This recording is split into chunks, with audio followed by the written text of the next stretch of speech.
శ్రీ గురుభ్యో నమః. శ్రీ మహాగణపతి నమః. వారఫలాల కార్యక్రమానికి స్వాగతం. డిసెంబర్ 1 నుంచి 7వ తారీఖు వరకు ద్వాదశ రాశుల వారికి చంద్రమను అనుసరించి గోచర రీత్యా ఈ వారం ఎలా ఉండబోతుంది అనేది చూద్దాం.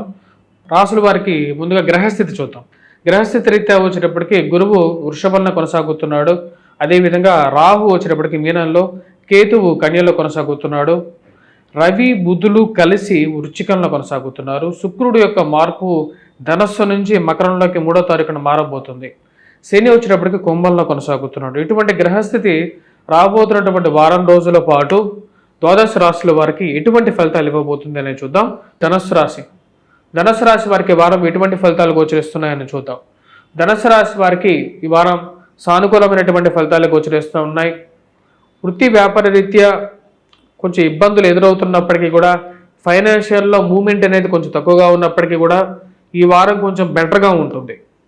ఇక్కడ శుక్రుడు జన్మరాశిలో సంచారం చేస్తున్నాడు. ఇది ఆరోగ్యపరంగా మంచి అనుకూలమైనటువంటి ఫలితాలు ఇవ్వగలుగుతుంది.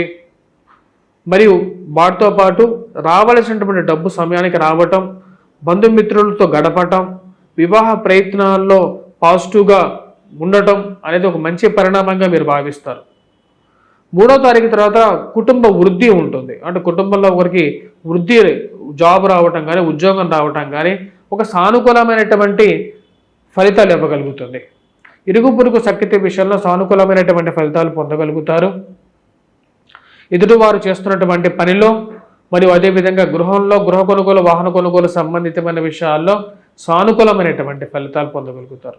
శుభకార్యాల్లో పాల్గొనటం, దేవాలయ దర్శనం చేయటం అనేది ఒక మంచి పరిణామంగా మీరు భావిస్తారు.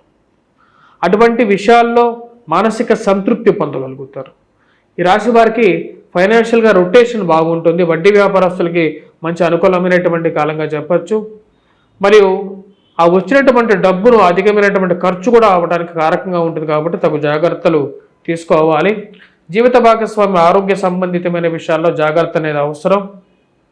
ఆరోగ్యపరంగా మజిల్స్ రిలేటెడ్, కండరాలకు సంబంధితమైనటువంటి విషయాల్లో జాగ్రత్తలు తీసుకోవాల్సినటువంటి ముఖ్యమైనటువంటి సూచన.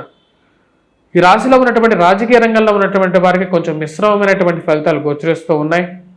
ఎంత కష్టపడినా సరే కొన్ని విషయాలు ముందుకు జరగక, కొన్నిసార్లు అది కష్టసాధ్యంగా ఉండే విధంగా ఉంటుంది. ఎవరో చేసినటువంటి పనికి మిమ్మల్ని నిందించడం, మీరు అసలు ఆ పనికే సంబంధం లేనటువంటి వారిని టార్గెట్ చేయడం అనేది మీకు అర్థం కానటువంటి విషయంగా ఉంటుంది. ఎవరో ఎక్కడో చేసినటువంటి పనిని మీకు ఆపాదిస్తారు రాజకీయంగా.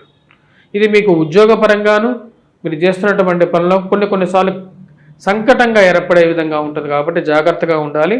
స్త్రీలు ముఖ్యంగా వచ్చినప్పటికీ ఈ ప్రేమ సంబంధితమైన వ్యవహారాల్లోనూ కొన్ని జాగ్రత్తలు అనేవి తీసుకోవాలి. అన్ని విషయాలు నమ్మి ముందుకి దుందుడుకుగా వెళ్లకుండా కొన్ని జాగ్రత్తలు, ఎదుటివారు ఎటువంటి వారు, సంఘం ఎలా ఉంది, జీవితం ఎలా ఉంది, సొసైటీ ఎలా ఉందని మనం ప్రతినిత్యం చూస్తూ ఉన్నాం. ఇలాంటి విషయాలు తెలుసుకొని ముందుకు వెళ్ళాల్సినటువంటి ముఖ్యమైనటువంటి సూచన. ఎవరి మీద అయితే కుజుడు యొక్క ప్రభావం ఎక్కువగా ఉంటుందో వారు మోసపూరితమైనటువంటి విషయాలు ఉంటారు. కుజుడు, బుధుడు 2 గ్రహాలు ఈ యొక్క ప్రజెంట్ ఉన్నటువంటి జీవితాన్ని ఎక్కువగా శాసిస్తూ ఉన్నాయి. ఈ విషయాలు పరిగణలోకి తీసుకోవాల్సినటువంటి ముఖ్యమైనటువంటి సూచన. కుజగ్రహ మంత్రజపాన్ని చేసుకోండి. రాశివారు హనుమాన్ చాలీసా పఠించండి. వెంకటేశ్వర స్వామి దేవాలయ దర్శనం చేసుకోండి. మరియు అదేవిధంగా గురుగ్రహ మంత్రజపం కూడా చేసుకోవలసినటువంటి ముఖ్యమైనటువంటి సూచన. వాటితో పాటు సూర్యారాధన అనేది కూడా ఈ రాశి వారికి ఉద్యోగపరంగా అనుకూలత కోసం అవసరమైనటువంటి గ్రహం కాబట్టి దాన్ని కూడా పూజించుకున్నట్లయితే సానుకూలమైనటువంటి ఫలితాలు పొందగలుగుతారు.